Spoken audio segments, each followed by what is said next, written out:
بسم اللہ الرحمن الرحیم۔ السلام علیکم ورحمۃ اللہ وبرکاتہ۔ انسان پر مصیبتیں اور بیماریاں کیوں اور کب آتی ہیں؟ حدیث نبی صلی اللہ علیہ وسلم۔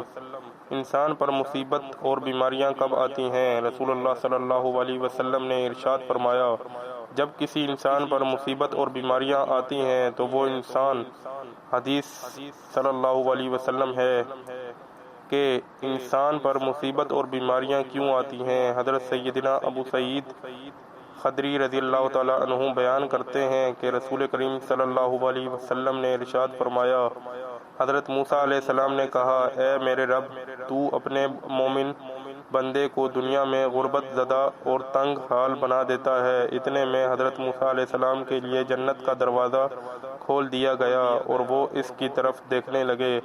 پھر اللہ تعالیٰ نے کہا، اے موسیٰ، یہ جنت میں نے اسی مومن کے لیے تیار کی ہے۔ پھر حضرت موسیٰ علیہ السلام نے کہا، اے میرے رب، تیری عزت کی قسم، تیرے جلال کی قسم، اگر اس مومن کے دونوں ہاتھ اور پاؤں کٹے ہوئے ہیں اور پھر اس کو اس کے یوم ولادت سے روز قیامت تک چہرے کے بل گھسیٹا جاتا رہے اور لیکن اس کا انجام جنت ہو، تو وہ یوں سمجھے گا کہ اس نے کبھی کوئی تنگی نہیں دیکھی۔ پھر موسیٰ علیہ السلام نے کہا، اے میرے رب، تو نے اپنے کافر بندے کے لیے دنیا میں بڑی وسعت پیدا کی ہے۔ اٹلی میں حضرت موسیٰ علیہ السلام کے لیے جہنم کی طرف ایک دروازہ کھولا گیا اور ان سے کہا گیا، اے موسیٰ علیہ السلام، یہ جہنم اسی کافر کے لیے تیار کی ہے۔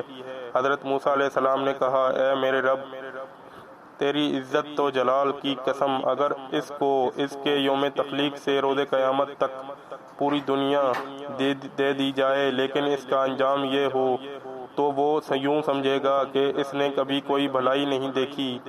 حضرت عامر رضی اللہ تعالیٰ عنہ بیان کرتے ہیں کہ رسول کریم صلی اللہ علیہ وسلم نے فرمایا، امراض اور ان کے ثواب کا ذکر کیا تو فرمایا، جب مومن کو کوئی بیماری لاحق ہوتی ہے اور پھر اللہ تعالیٰ سے عافیت اور صحت عطا فرما دیتا ہے تو وہ موت سابقہ گناہوں کا کفارہ ہے اور مستقبل کے بارے میں وعظ و نصیحت بن جاتی ہے۔ اور جب منافق بیمار ہوتا ہے پھر اسے عافیت عطا کر دی ہے تو وہ اس اونٹ کی طرح ہوتا ہے جس سے اس کے گھر والوں نے باندھ رکھا ہو اور پھر انہوں نے اسے چھوڑ دیا۔ اسے پتہ نہیں ہوتا کہ انہوں نے اسے کیوں باندھا تھا اور کیوں چھوڑا تھا۔ کسی شخص نے عرض کیا، اللہ کے رسول کریم صلی اللہ علیہ وسلم، بیماریاں کیا ہوتی ہیں؟ اللہ کی قسم، میں تو کبھی بیمار نہیں ہوا۔ آپ صلی اللہ علیہ وسلم نے فرمایا، ہمارے پاس سے چلے جاؤ، تم ہم میں سے نہیں۔ نبی کریم صلی اللہ علیہ وسلم نے فرمایا کہ اللہ تعالیٰ اس شخص کے چہرے کو تازہ رکھے جس نے مجھ سے کوئی حدیث سنی اور پھر جیسے سنی اور ویسے ہی اسے آگے پہنچا دے۔ اللہ تعالیٰ اپنے بندوں کا مصیبتوں اور آزمائشوں سے امتحان لیتا ہے، جیسا کہ فرمان الہی ہے۔ ترجمہ، ہم بطریق امتحان تم میں سے ہر ایک کو برائی و بھلائی میں مبتلا کرتے ہیں اور تم سب ہماری ہی طرف لوٹائے جاؤ گے۔ سورۃ الانبیاء۔ جو کوئی اس امتحان میں کامیاب ہوگا، جنت اس کا انعام ہوگی۔ اللہ تعالیٰ فرماتا ہے، ترجمہ، کیا تم یہ سمجھ بیٹھے ہو کہ تم جنت میں چلے جاؤ گے، حالانکہ اب تک اللہ تعالیٰ نے یہ ظاہر نہیں کیا کہ تم میں سے جہاد کرنے والے کون ہیں اور صبر کرنے والے کون ہیں۔ سورہ آل عمران۔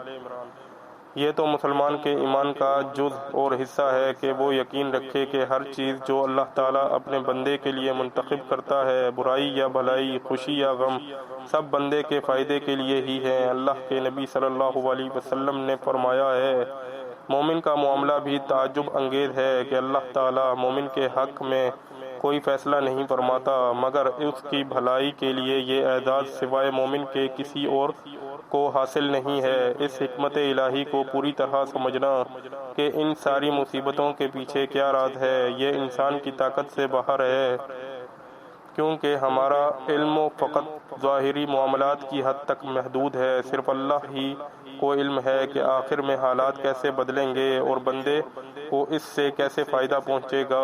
پس مصیبتیں جو بظاہر بری لگتی ہیں ہو سکتا ہے آگے چل کر بہت فائدہ مند ہوں۔ قرآن کریم میں اللہ تعالیٰ فرماتا ہے، اللہ تعالیٰ نے ہر انسان کے حق میں اتنی ہی مصیبتیں اور مشکلات لکھی ہیں جتنی اس کی استطاعت اور ایمانی قوت ہے۔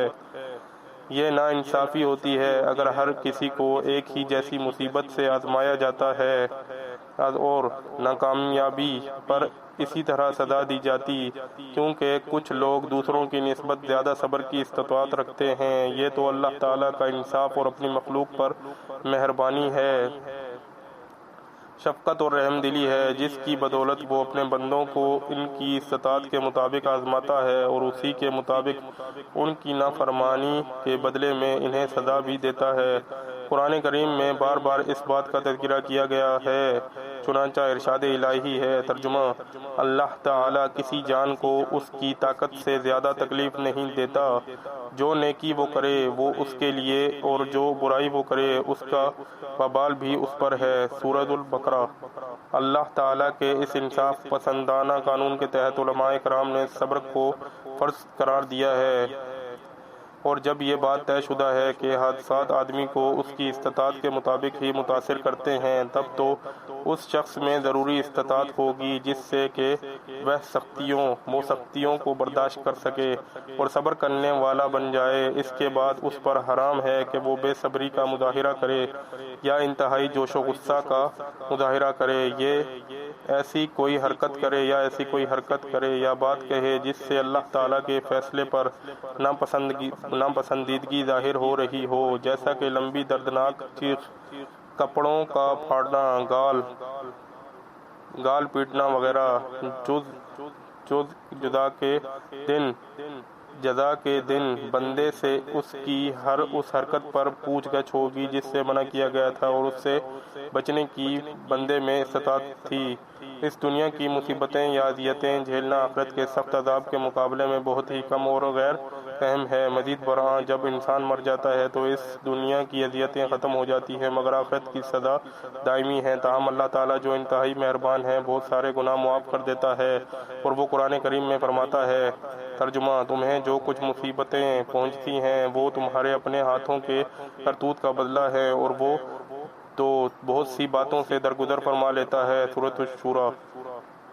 مصیبتیں مومن میں اطاعت و انکساری پیدا کرتی ہیں۔ مثال کے طور پر جب مومن بیمار ہو جاتا ہے، وہ اپنی کمزوری اور اللہ کی طرف اپنی ضرورت کو محسوس کرتا ہے اور اس سے اپنی صحت کی دعا کرتا ہے، اور جب اللہ اسے صحت عطا کرتا ہے اور وہ اس کے لیے آسانی پیدا کرنے پر اللہ کا شکر ادا کرتا ہے، اور ساتھ ہی وہ زیادہ سے زیادہ اس کی عبادت گزاری کرنے لگتا ہے۔ اگر وہ ہمیشہ کے لیے صحت مند رہتا تو ہو سکتا تھا کہ وہ مغرور ہو جاتا، اسی طرح اگر وہ ہمیشہ بیمار رہتا تو ہو سکتا تھا کہ اسے اللہ تعالیٰ کی عبادت کرنے کا موقع ہی نہ ملتا اور نہ ہی وہ اس کا شکر ادا کر پاتا۔ دوستوں، امید کرتا ہوں آپ کو ہماری یہ ویڈیو پسند آئی ہوگی۔ اگر ہماری یہ ویڈیو پسند آئی ہے تو ہمارے اس channel Laiba Islamic T V کو سبسکرائب کر کے بیل آئیکن کے بٹن کو پریس کر دیں، اور اس ویڈیو کو صدقہ جاریہ کی نیت سے زیادہ لوگوں کے ساتھ شیئر کریں، اور ہماری اس ویڈیو کو لائک کر دیں۔